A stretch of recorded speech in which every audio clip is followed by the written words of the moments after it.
Hello and welcome back to the Rose Rehash. That's right. Every Monday night after the Bachelorette, we're going to recap the show. I'm going to give out some awards, and then I'm going to take your audience questions. If you have questions, put them down in the comments. You can ask them, and I'll take them at the end of the show. We'll put them up on the big screen. And before we get into this, great episode, great opening episode, fun night with Katie. I want you to go check out, I'm doing live shows, Tacoma, Red Bank, New Jersey, Bridgeport, Connecticut, Atlantic City, Richmond, Virginia, Uncastle, Connecticut, that's comics at Mohegan Sun, Baltimore, Maryland, Chicago, Illinois, Austin, Boston, Dallas, and DC. So if you want to come to a show, that's where I'll be doing it. But Tacoma, Washington this weekend. But let's get into the episode.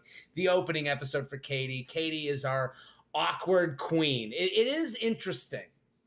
Katie's whole thing on this show. If you have a question, tag me at Jared Freid. We'll get your question on here at the end of the episode. Katie seems to have her whole thing on this show is I shouldn't be here. She kind of talks like she's this ugly duckling, but she's gorgeous. She's fun. She's hilarious. She's got a personality. I don't understand. And it starts in the beginning. She's like, it just doesn't feel real. It shouldn't be me. And I think maybe that's every woman in the world just is like, I can't believe this is all happening. Me? How living on Earth? And it's like, there's a point where this might become exhausting, but it's fun in the beginning because I'm happy for Katie. I like Katie. If you don't remember, on last season on The Bachelor, she was the one that kind of called people out for bullying. And in the beginning, she says she wants to be positive. She wants to be honest. She wants to call people out. Okay, great. So we start where we learn about Katie's family life. Her parents got divorced when she was a baby. She said she grew up poor. She went to 5 elementary schools, so she never really had a close group of friends. It was always making new friends. And then she's out there walking in this desert area, and it looks like she's at Pride Rock on The Lion King after Scar took over. Like, this is a desert wasteland. There's tumbleweeds everywhere. I just kept waiting for a vulture to come like, Caw! And like pick her up and take her away. It's like, why are we? And I guess this whole season is going to be in Albuquerque, New Mexico. I have been to Albuquerque, New Mexico. Doesn't really pop on screen. This is meant to be some sort of promotional tool to get people to want to travel. I went and looked up the Hyatt Regency in this area. It's 30 minutes from Albuquerque. It seems like it's in the middle of nowhere. There's like a lazy river. It doesn't really tell me. I don't think I'm going to be doing my honeymoon there. I don't think you're going to be doing your honeymoon there. And they don't really do it a lot of help. It's just, it doesn't seem like a place I really want to go, but that's where we all are all season. We're going to be in Albuquerque. And so then Katie tells about her home life, and we start to meet the guys. Who are the guys that are coming on? And the guys are leaving home. One dunks a basketball. Another says goodbye to his grandma. We get this guy, Greg, who's going to tell us that he has 4 older siblings, the youngest of 4. We've heard it 1,000 times. And then we're going to go, so then we come back to Albuquerque, and it's Katie, and she's waiting for the limos to come up. And now we are introduced to our new hosts, Caitlin Bristow and Tayshia. I actually don't know Tayshia's last name. Is it Adams? Yeah, Tayshia Adams. And it's a weird thing because Chris Harrison's gone. Even the voiceover is different. Like, the voiceover is just a random voiceover guy. And I don't think, let me just start by saying Chris wasn't missed. There wasn't and we'll see as the season go on, but I didn't feel a big change, and that's because there's a lot going on opening night. Opening night, you have the guys, you have the first impression rose comes out. Like, the only time I really thought, like, where's Chris, was when the first impression rose came out and you didn't hear, like, here it is, boys. But if I'm going to defend the show and getting rid of him, for other reasons other than why he actually left the show, but he was starting to look old against the backdrop of the young people on the show. It did feel like, dad coming into the basement during the sleepover, like, girls, what's going on down here? Like, it did feel like every time he showed up that it was a little bit like he was intruding. Now that kind of awkwardness is gone. And I gotta say, first episode, he was not missed. Tayshia and Caitlyn, there's not a lot of heavy lifting yet. I enjoy first of all, they come onto the show and they sneak up on Katie, which why I don't know why they did it this way. You're the new host, come on the show, introduce yourself. Hello, we're so excited. They made it this whole thing of like, Katie's standing in the middle of the desert in a place she doesn't even know. I would be scared shitless. I'd be like, did you just sneak up on me? I thought you were a werewolf. I thought you guys were a pack of wolves coming to attack me. I would be so mad. Like, they should have had a proper, hey, we're pumped to be here. And the thing that bothers me about Caitlyn and Tayshia is like, they're not established enough for me to buy that they're there for her. They're there for themselves. At least when it was Chris, you're like, yeah, that guy's got like 10 million in the bank. He really doesn't need anything out of these people. These two feel like they need something too. So there's this element where it's like, are they going to be fumbling over each other? Are they going to be like competing for stage time? And they kind of already did some annoying things where they're like doing catchphrases, like the cat comes out and she's like, meow. And it's like, Caitlyn, did you go to, thank you for reminding us you took an improv class before you went on Dancing with the Stars. We get it. So Caitlyn and Tayshia are there. They're fine. Then the men start coming out. The men in the beginning are nice and seem nervous and have nothing to say. The first limo really had nothing to say. Second, then we start getting, the fun ones. You get the, Trey coming out of the back of the truck with the balls, with the ball pit. Thought that was fun. You got Cat, but then there was a string of men, and because Katie is best known for being kind of the sex positive bachelorette. That's kind of how she's pitching herself. She's the woke princess that we all needed. And so so now there's a group of guys, there's about like 5 in a row that all do sex puns. And listen, that's fun. I liked watching Katie roll with it. But some of them ran out of puns. There were like the first guy's like, I want you to rub my lamp. Are you going to rub one out? And then he pulls up a genie's lamp. And then another guy's like, oh, how many strokes does it take? And he's a painter. Fine. And then this guy, Courtney, comes up, Courtney with a Q, and he goes, yeah, I'm going to make you come. I'm good with my tongue. And it's like, whoa, Courtney, dude, what are we doing here? What are you talking about? And then the cat comes out. And the cat, I didn't know that Katie was a big cat person, which, fine. I know she has a cat named Tommy. And the cat guy, immediate. She was like, that's it. Love it. In for the cat guy. She gives thumbs up. And you know what? Cat guy did the smart thing. He didn't go sexual. It's how do you go up in a cat suit and not use the word pussy is like beyond me. But good for him. It was actually a great play. The creepiest entrance was the guy Gabriel, who came in and he's like, I think that we realize that connecting is very important. And then she's like, yeah. And he's like, so we should have a hug. And I'd like to teach you my favorite hug. Can we just agree how creepy? I don't care if you have a favorite hug. Just saying, let me teach you my favorite hug. That is what the creepiest guy in your office says. Hey, you ever hug like this? You ever hug the cool way? And then he's like, no. And he used the word embrace, which made it even creepier. And then he just hugs her and he goes, and does a breath. And it's like, I hope you didn't eat dinner before you came over here. Like, can you imagine someone with their hot breath in your face that close? And it's like, get this guy out of here. So the entrances happen, and Katie the one thing Katie says throughout all the entrances is they're so hot. She's like, everyone's a 10, which good for Katie. I'm happy she's attracted them. They're much more attractive than their pictures show online. I agree. They're good looking dudes. They all seem tall, a lot of height in this house. And this is, it's just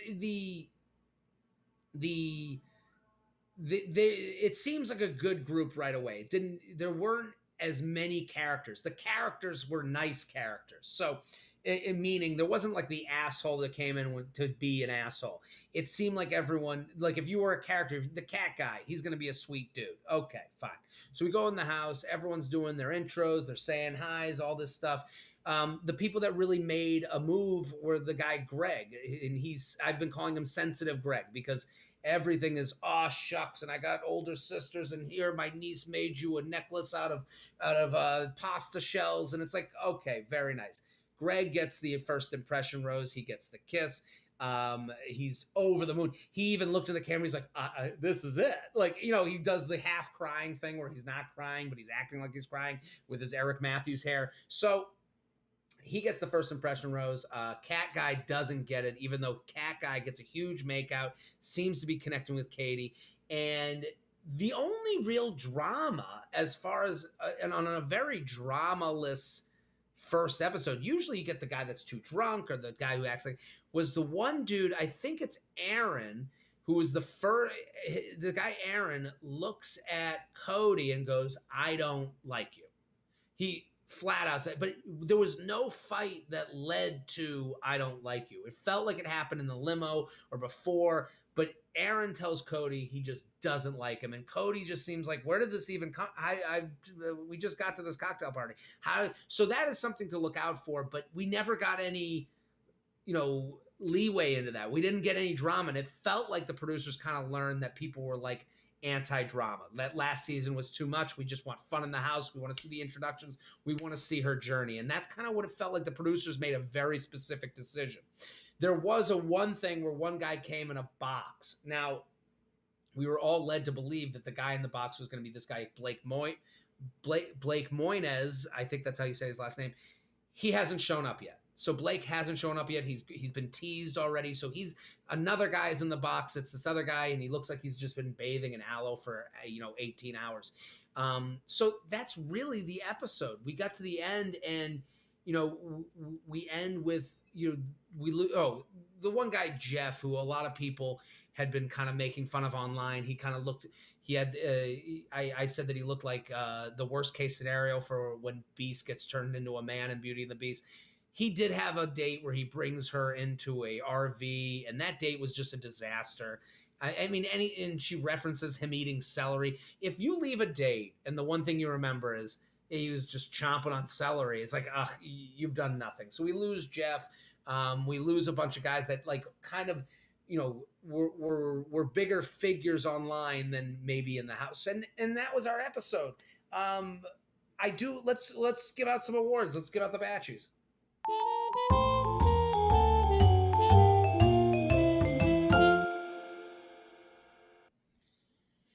Now, the Batchies is when I give out awards to my favorite and least favorite characters from the episode. I give roses over here to my favorites, and I give divorce papers over here to my least favorites. And let's start with the roses, okay?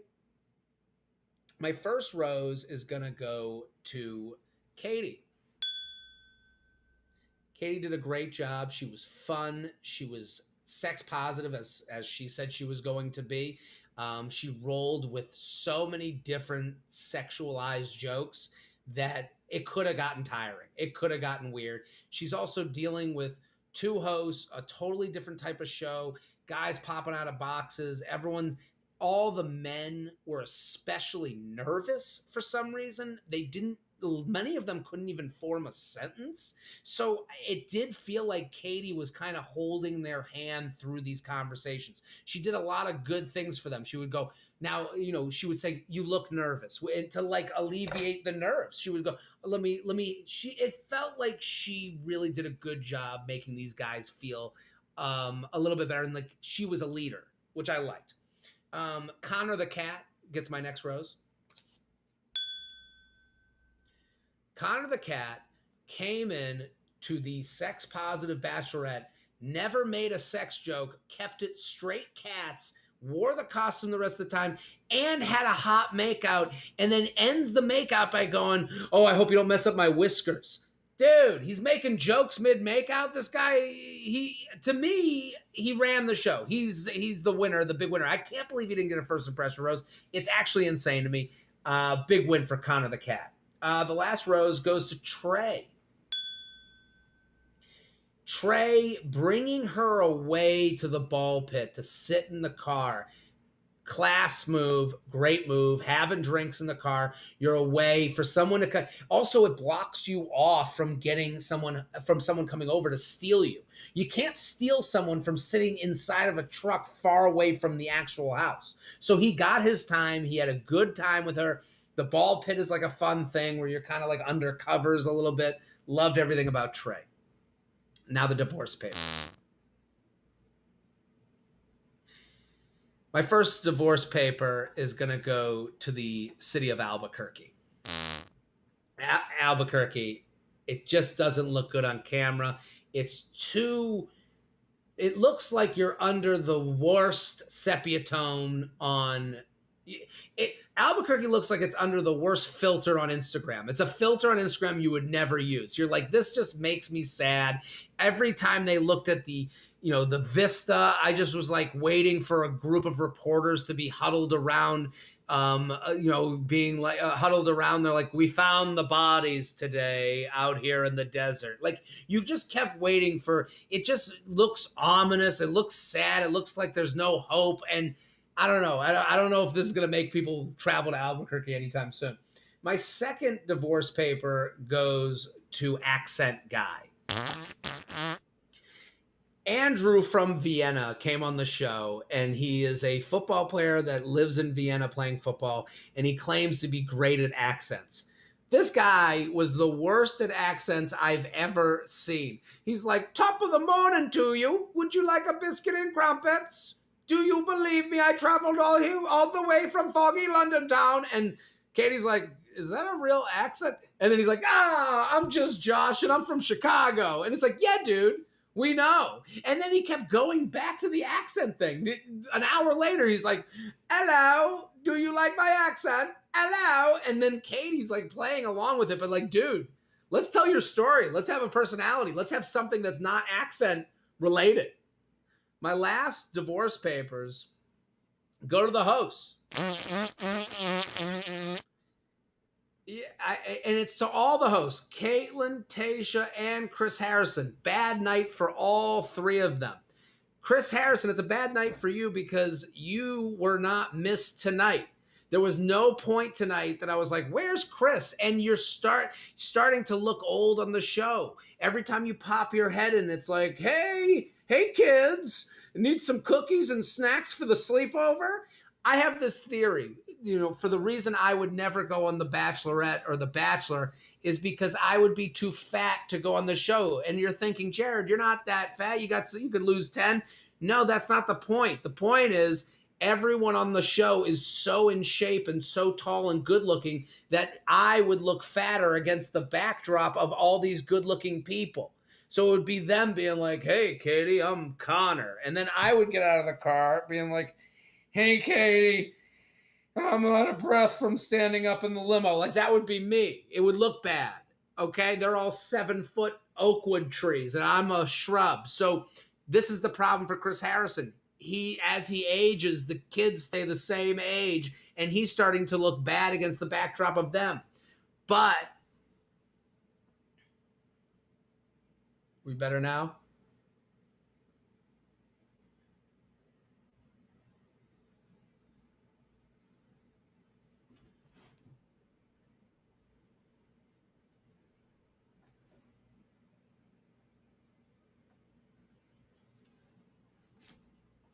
Are we still live?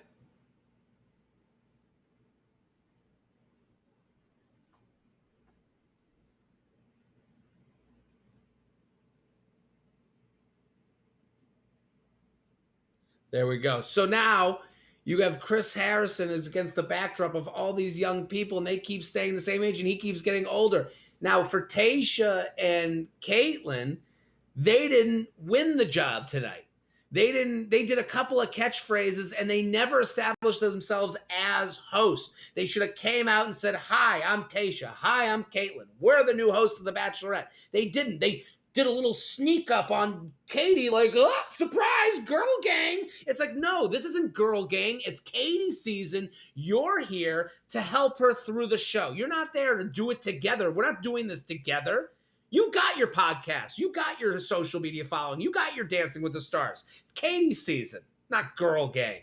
That's why they get the divorce papers. Let's do some audience questions. What was your favorite worst entrance? My favorite entrance was Cat Guy because of how he handled it with no innuendos, really. The worst was the hugging guy. Dude, it was like the most uncomfortable office hug I've ever seen. Hey, I want to teach you my favorite hug. And now you just bring it in. Like, the idea that you would teach someone how to hug is like, how stupid do you think we are? Let's do another one. Thoughts on Greg's authenticity as a sensitive guy, or is it just for show? I think Greg is sensitive. I think he is the guy he's portraying. It's just a lot. It's like, dude, when do you crack a joke?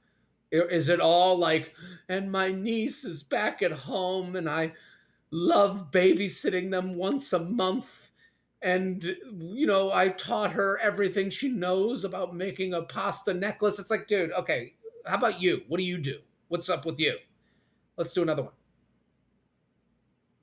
Why do you think Aaron told Cody he doesn't like him? Wrong answers only. I think they got in an argument before they got there because I think it's twofold. One, the producers are trying to stay away from drama. They saw that people didn't like it last season. Two, they got in an argument and it wasn't at the house. There was an argument before the argument. And I think it leads to Instagram, as most arguments do. Let's do another one. Who's going to come out on top, Tayshia or Caitlyn? See, I don't think either of them. I wish Emmanuel Acho was the choice all along. Have someone from outside the show do the show. They just seem like they're there for the wrong reasons. It feels that way to me. Let's do another one.